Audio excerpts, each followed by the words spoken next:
Okay, so with that, Dr. Stotsky, I'm going to invite you to use the lectern there if you so choose. If you're more comfortable sitting there, that's certainly your option. Spread myself out here, so I would prefer, if it's possible, will it be picked up? Yes, ma'am. Okay, then let me just stay here if that's That is convenient. Okay. I'm just someone who brings a lot of things to put around, to refer to. But I would appreciate if before my half hour is up, maybe within 5 minutes, give me a signal so I know when to wind down. And there will be questions, of course, available later on, but that will help. Thank you very much for the opportunity. This is loud enough for, if I'm speaking like this, I'm not usually this far away. That's why I'm asking. Often I have to be right on top of a microphone, so this is a new learning experience for me here.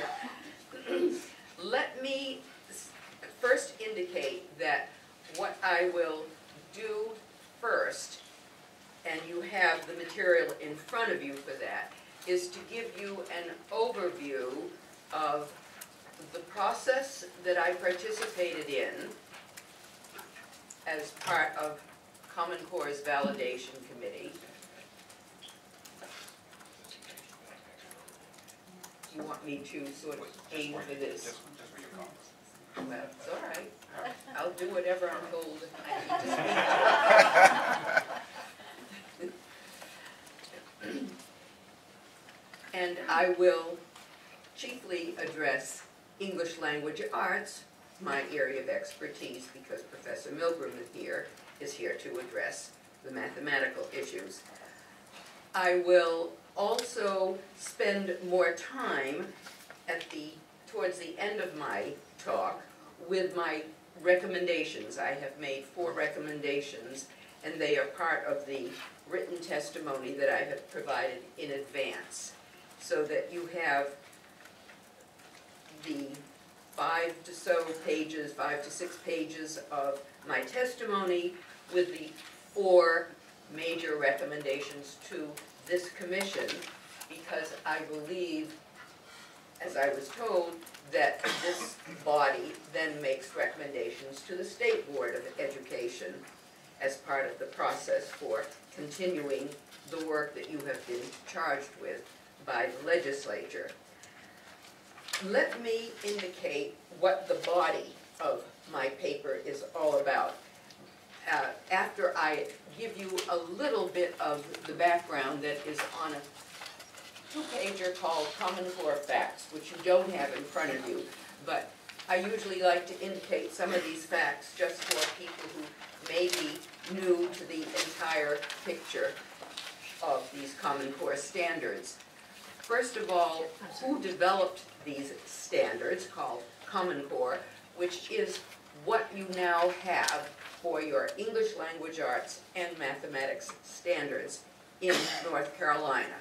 3 private organizations in Washington, D.C. developed them: the National Governors Association, the Council for Chief State School Officers, and Achieve Incorporated, which is a spin-off of the National Governors Association. And they were funded for this purpose, to develop Common Core's standards, by a 4th private organization, the Bill and Melinda Gates Foundation. The reason why this is important to keep in mind as the framing for what we talk about is the fact that these were all private organizations, and there are no public records available except what they choose to make available from their own records for the rest of us to follow up on.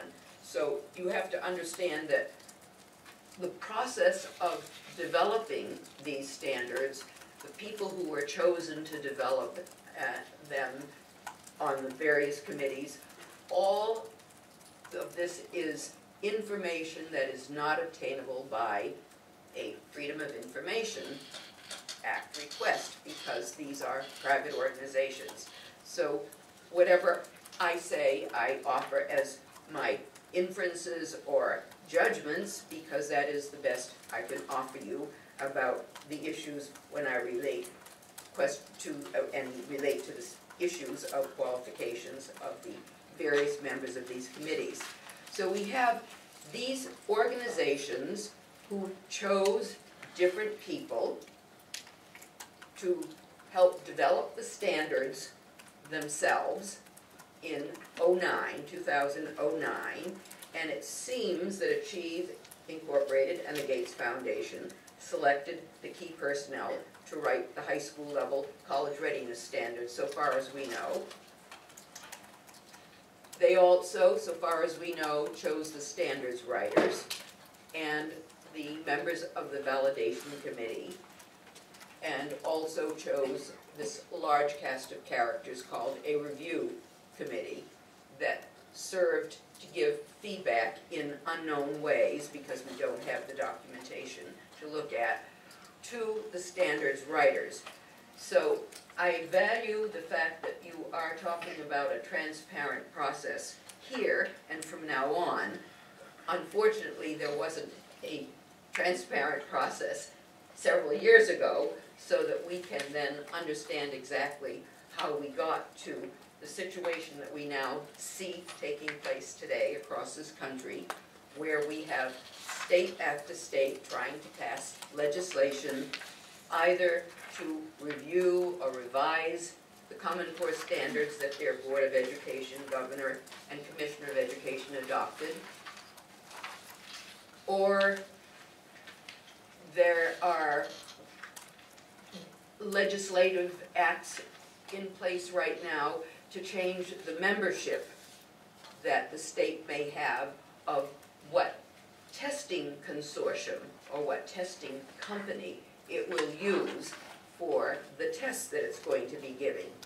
So all of that is shrouded in darkness forever, so far as we know, in terms of what's available to us for how we got to where we are, because we do not have any records that are available in general, whatever these groups that organized the standards have chosen to make available is all we can go on.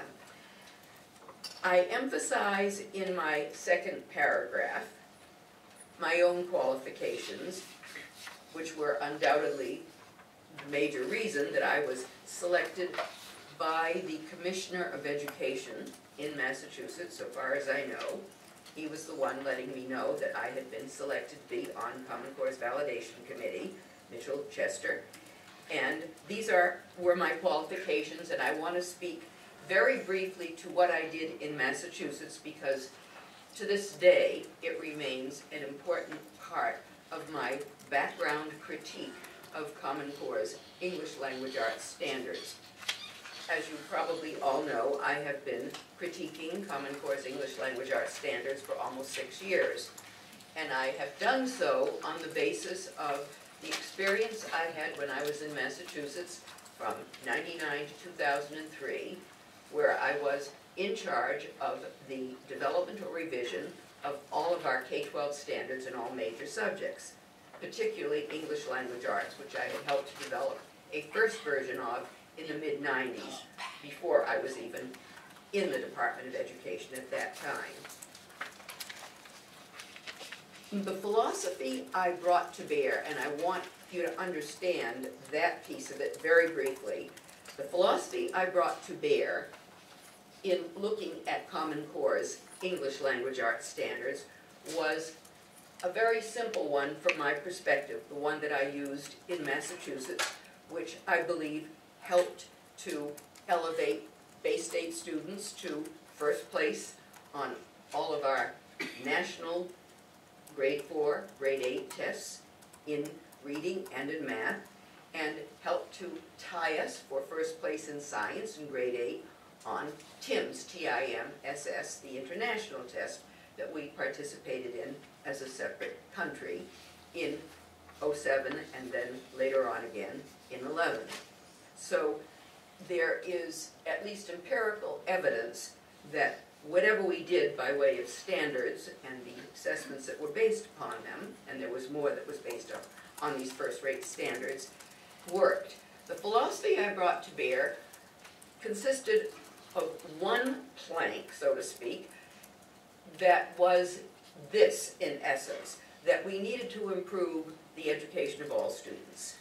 Every group of students needed to do better. We've had about a 50-year decline in this country, and all groups of students needed to do better. We weren't particularly interested in closing gaps. We were trying to raise the floor for everyone.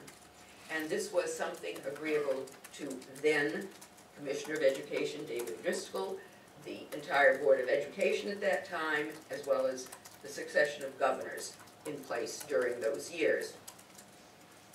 So that plank was very important. We needed to raise academic achievement. 2, we needed to make sure that if we were to have stronger standards for all students, we needed to have teachers capable of teaching to stronger standards. This was a hugely important part of what I did.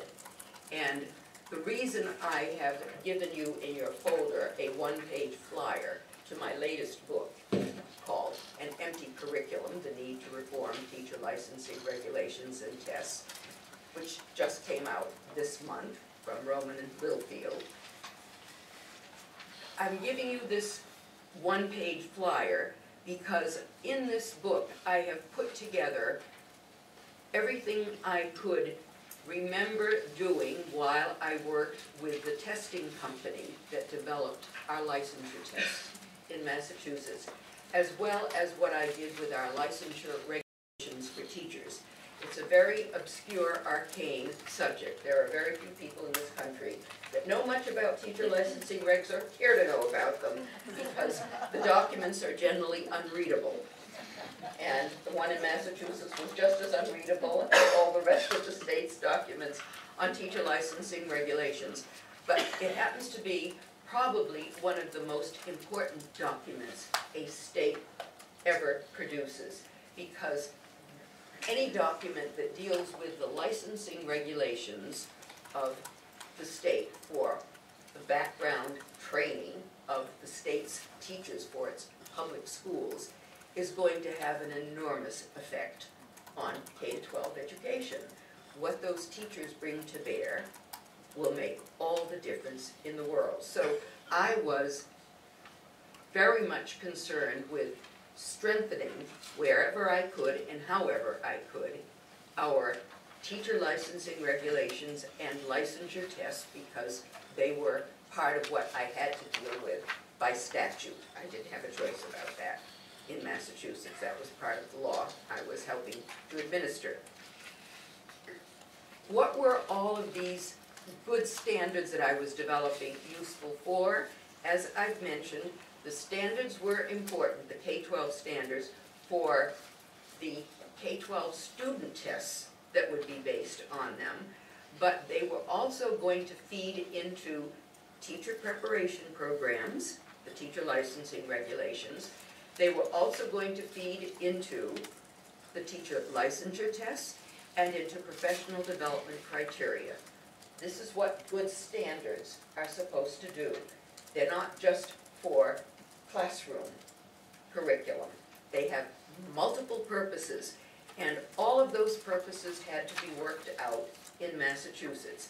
In other words, we had to make sure that the student assessments, the Massachusetts test for students, were based faithfully, and as well as we could, on those K-12 standards.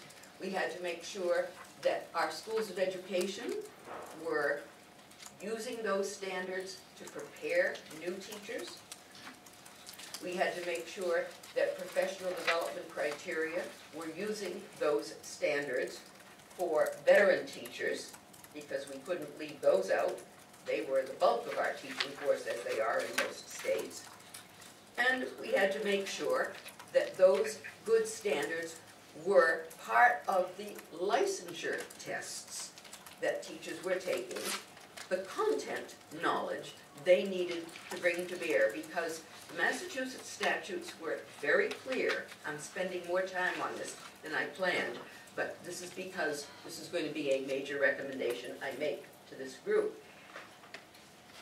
It's very important to have licensure tests that assess the content knowledge of a prospective teacher, because what we know from the research that has been done on effective teachers, teachers who do well by their students, is that the more knowledgeable the teacher is, knowledgeable about whatever subjects they teach, the more effective they will be as teachers. This is the only consistent finding that comes through a vast body of research. And this we discovered when I was on the National Advisory Mathematics panel. I'm sure you would think of a lot of other characteristics that teachers should have to be good teachers, but the only trait or characteristic that comes through consistently, so far as we can see, and it's there in the task group report on teacher education that is part of the final report for this 2-year advisory panel. The only characteristic that comes through is teachers' mastery of the subject matter knowledge of what they teach. This is particularly true in math and science. If you think about it, it makes common sense that you cannot teach math or science if you do not know math or science. But it is just as true for reading instructional knowledge, for history, geography, for any other area. You must have teachers. And that is why one of my final recommendation is that you must look at what you need to do with your schools of education. Because if you do not have teachers coming into the classroom who have command of the subjects they teach, especially beginning reading, which was my own area of expertise. I studied at the Harvard Graduate School of Education under Jean Chall. Some of you may know her. She was one of the most eminent reading researchers in the country on beginning reading knowledge. Unless you have teachers who understand what beginning reading instructional knowledge is and can teach students effectively on the basis of this knowledge, all the rest isn't going to matter much, because reading is the critical subject in the curriculum forever, for every subject, for every grade. So this is where one needs to eventually have some focus.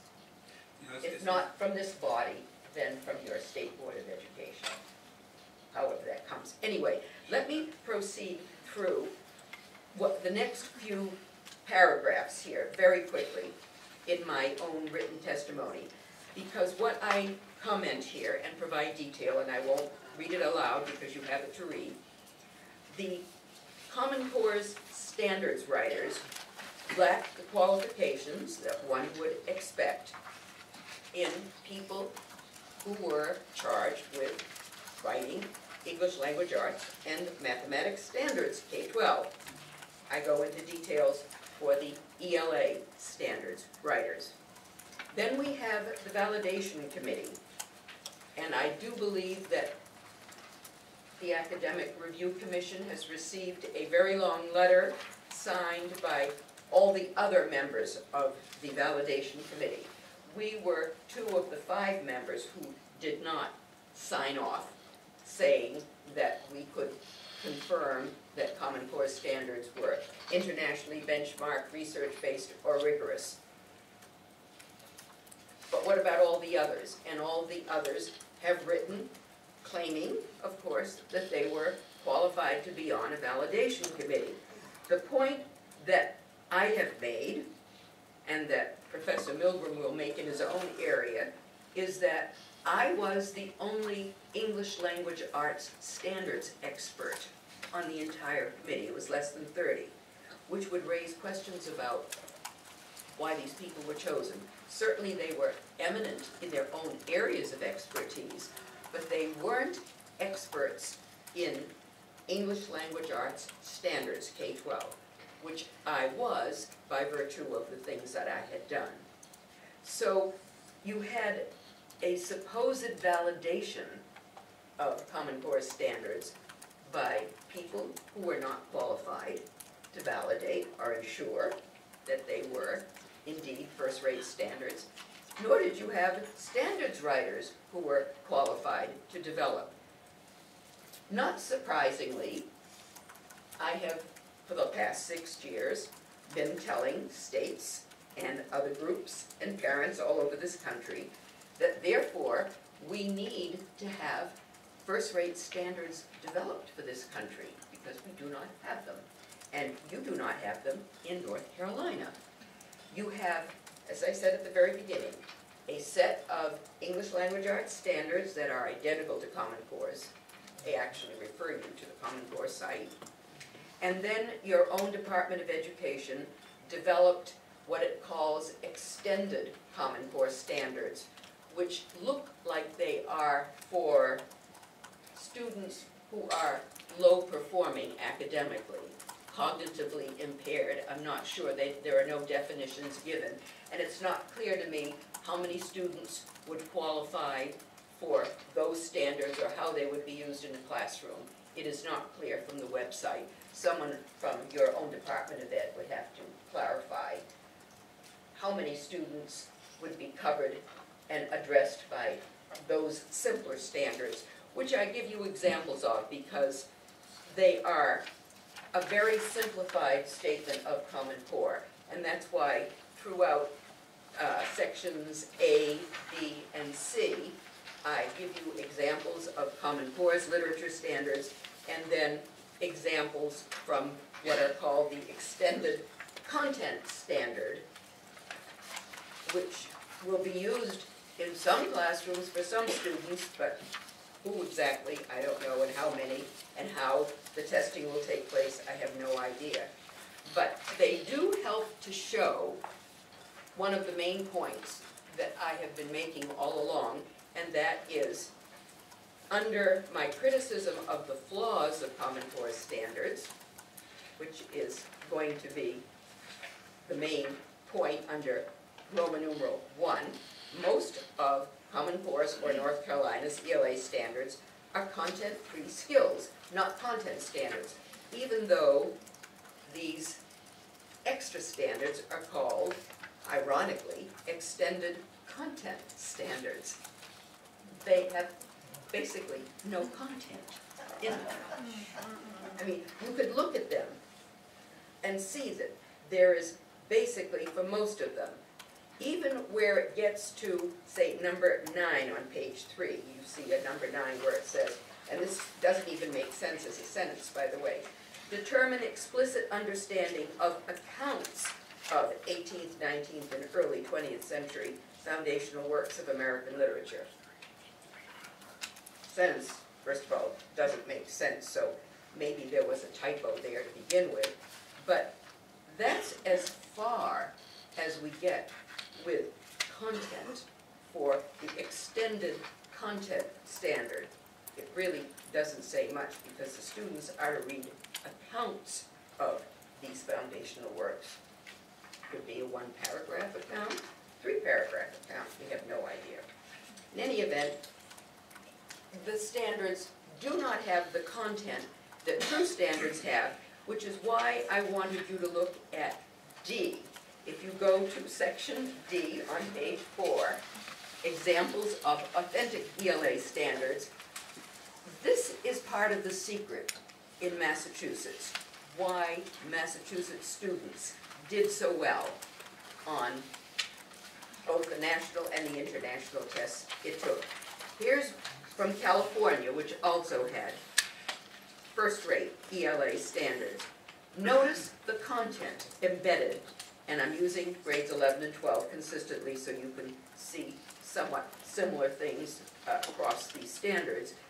In California, students were to analyze recognized works of world literature from a variety of authors, and they were to contrast major literary forms, techniques, and characteristics of major literary periods. They're spelled out. That's content. That guides any English teacher. At the bottom of page 3, I see some people looking for where that is. Oh, this is page 4 that I'm talking about, D, section 6. The examples of authentic. Oh, it came out on a different page than yours, I'm sorry. It's on page 3, Bob. It's on, okay, I'm sorry, my version No is problem. a different printout, this always We happens. can read, we found it. Well, this is why I have, letters and Roman numerals and all kinds of things to outline it. So if you look under D, you will see that in D, those standards from California have content, and Part B, which is very important, relate literary works and authors to the major themes and issues of their eras. That is the context for the literary work. Dr. Stotsky, if I could just ask, sorry to interrupt, but you're using the phrase content standard. And as I look at this, I'm curious if you could define content standards so we're all on a common view of what content standard. I'm not an educator, so I'm not quite sure. No, it's a very, very important. I'm trying to get confused between standard versus curriculum, and some of it Right. seems like it's more defining. Yeah, it's a very important question, so I thank you for asking me to clarify that. Content in English, it will differ in every subject because every subject has different content. But in English, it will refer to the specific works, texts. That's where the content comes from. They can be of particular literary periods, movements, writers, but that's content. In math, it's hard to have a standard in math that doesn't have math content. Otherwise, you wouldn't know that it was a math standard. It's possible, I suppose. I won't argue with you about that, but in general, a history standard would have content when it says something to do with the American Revolution or the Civil War. That gets at the content. When you have a standard in English that talks about forms, for example, short stories, poems, that is formal content, but it's not the content of the actual stuff that kids read. So a content standard guides a teacher to the development of a curriculum. That's why a content standard is important. It helps teachers to shape their curriculum. And that was what they did in Massachusetts, because I give you an example in D of one of the most popular standards in Massachusetts. It sounds esoteric, but our English teachers wanted it. They were the ones responsible for this. Analyze the characters, structure, and themes of classical Greek drama and epic poetry. Now, someone might say, what is that all about? Any English teacher at the high school level will immediately tell you that means it's the Iliad, the Odyssey, or the Aeneid. Because it would go beyond Greek, it would go to Roman epic poetry as well. But that would be grades 9 or 10. And why it's a true standard is that it doesn't tell the teacher what work to teach, which state standards cannot do by law. It gives the teacher the guide to where the content will come from. And the content will be one of those seminal works of Western literature, the Iliad or the Odyssey typically, which are often taught in grade 9 or 10, at least in New England they were. But this reflects what our English teachers told us. Thank you. Now I better understand what you said, content free. Right. Sure, you see sentences with a lot of words in them, and the words look like content, but content guides the teacher to specific an English teacher in English. Content will, standards, authentic standards will guide you to specific periods, movements, authors, something that helps the teacher to select what it is the teacher will use in the classroom to enrich the student intellectually.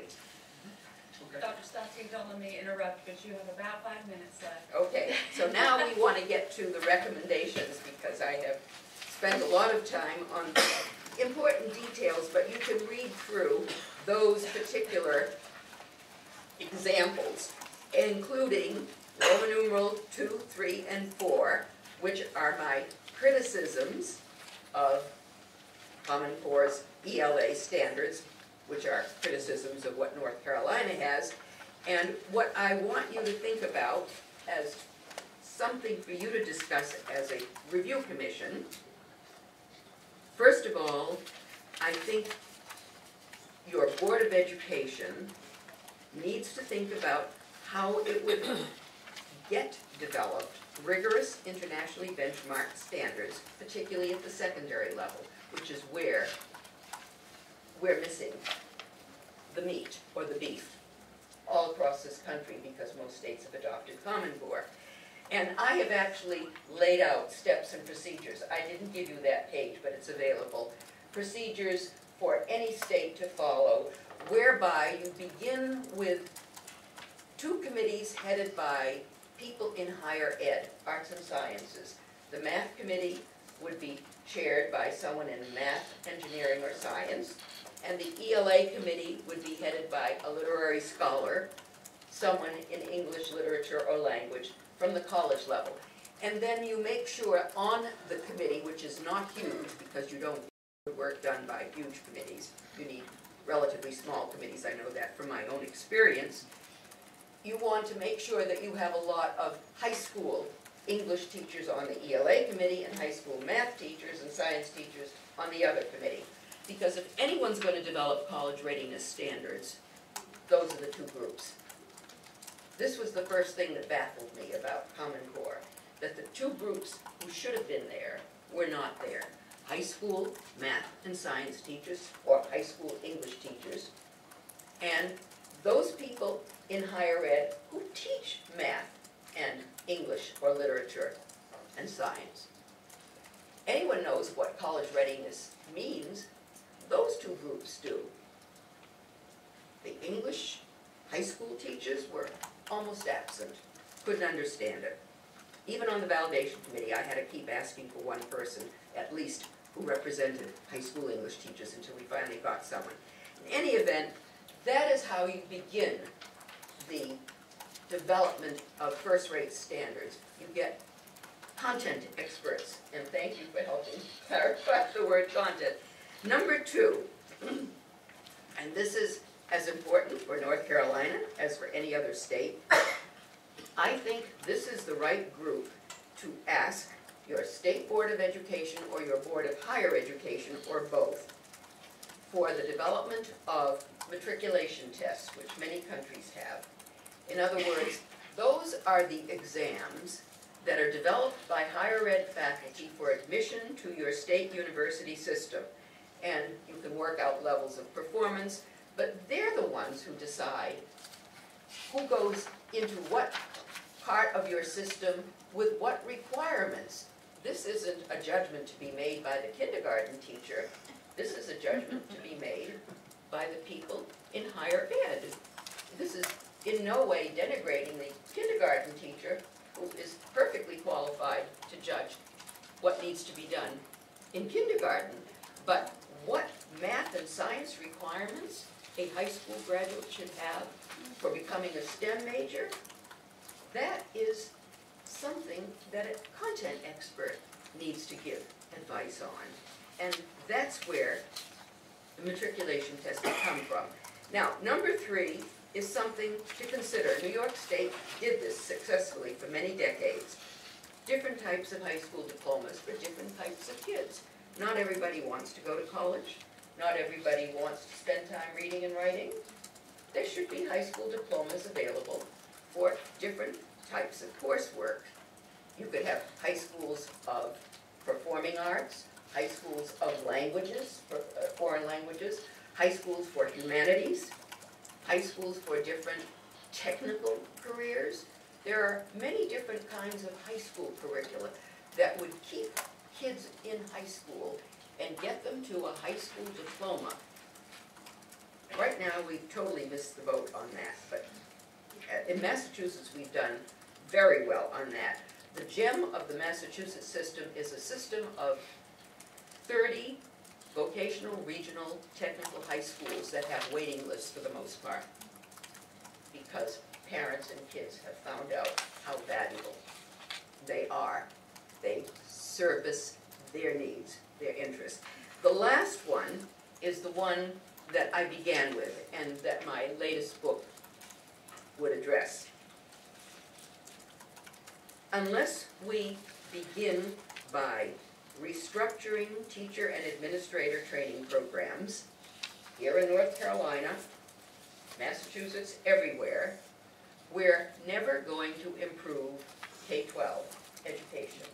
It's the quality of the teacher coming into the classroom and the quality of the professional development, which I know we will hear more about, that makes all the difference. But that entering teacher is something most other countries pay a lot of attention to. They have a high academic bar, and they make sure, in many countries, that the content teacher even has a master's degree in the subject they teach before they're allowed to take a pedagogical degree, which comes afterwards. They make sure that those countries that do that, and most European countries do, that the teacher who becomes a content teacher, typically from grade 5 or 6 on, in many of their public school systems, is a master of the subject he or she teaches. And that's how they ensure it. So that is where you have to end up as a body. That you begin with standards, you must end up with a reform of your education schools if you expect to have an improved K-12 system for all your students. And I can only give you the details on beginning reading knowledge because that was my own area of expertise. But I can tell you that the battles I faced in Massachusetts would be the same battles in the rest of the country. We need to even work on that level, beginning reading knowledge, to make sure that our kids are taught how to read in the first few grades, which they are in most other countries. Anyway, I will end there. Thank you very much.